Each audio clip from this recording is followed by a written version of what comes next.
Hello Nathan, it's from ND Autos.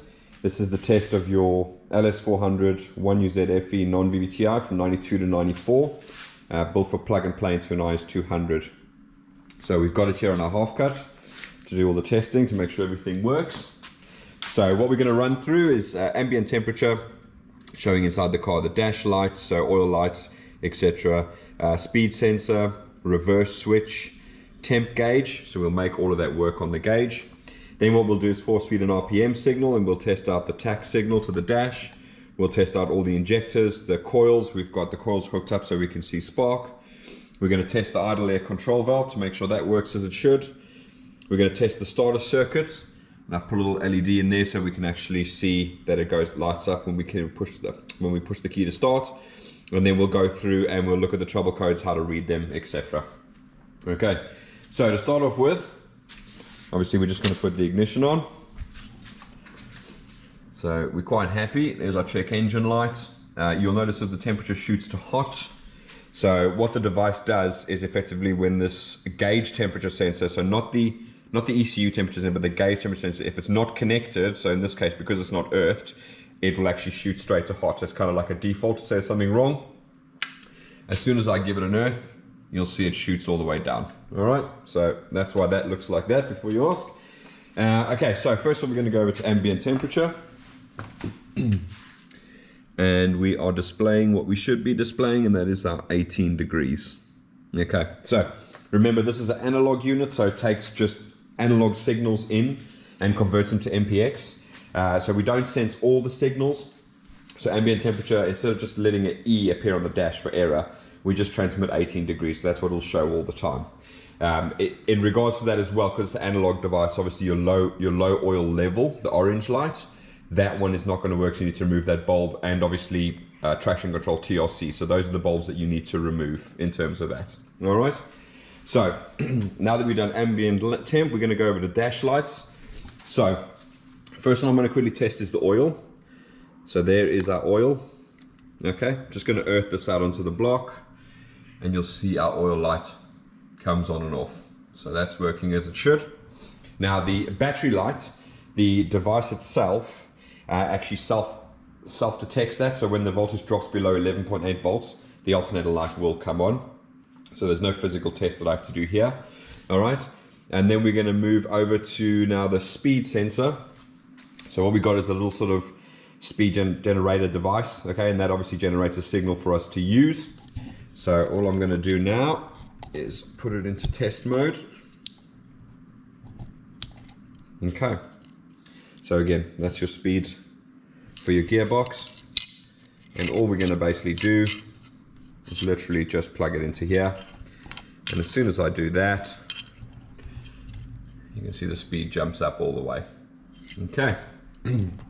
So we know that works all fine, and we know it's right because we've got 12 volts ground and the speed signal will come into the plug, which is how it should be. All right, so next up we've got reverse light. So you can see there's our reverse for the gearbox, and I'm just going to bridge those two together, and you can hear the beep, the usual beep on an IS200 when it goes into reverse gear. So that's all absolutely fine. Okay, so now we're going to test the temp gauge. So what I'm going to have to do is I'm going to get a little blowtorch here, and I'm effectively going to heat up the sensor. So I'm going to have to hold it down against the actual body here to give it an earth.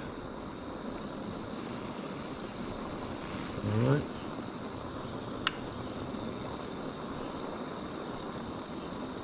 Okay. I'm just going to put that down, or actually go around there, so you can actually see it's reading. Okay, so that's now done. Okay, so that's now our temp gauge, so we know that's working, we're happy with that. All right, so now we're going to move on to force feeding our tach signal into it, and that's going to give us all our information. So at the moment you can see obviously the tach is not working. I'm just going to push this coolant temp sensor into the engine here, just to stop it from showing full. Okay, so again, got a little device here to feed it RPM signal into it.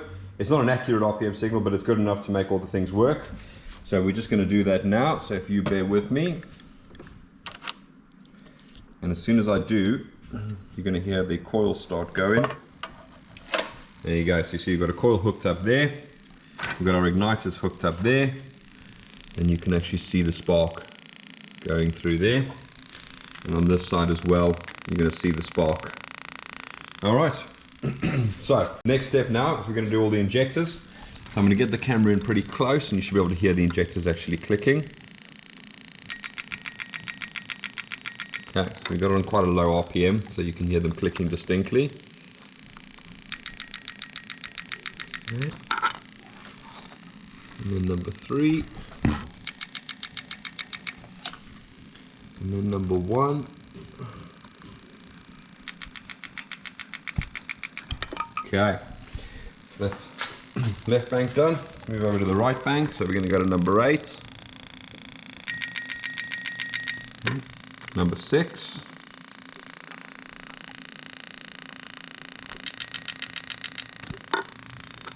Number 2, oh sorry, number 4. And lastly, number 2. Okay. Right, so we're happy with all of the injectors now. As you can see on the dash, we've got an RPM signal coming through there, so we're happy with that. So what we're going to do now is we're going to go over to the idle control valve.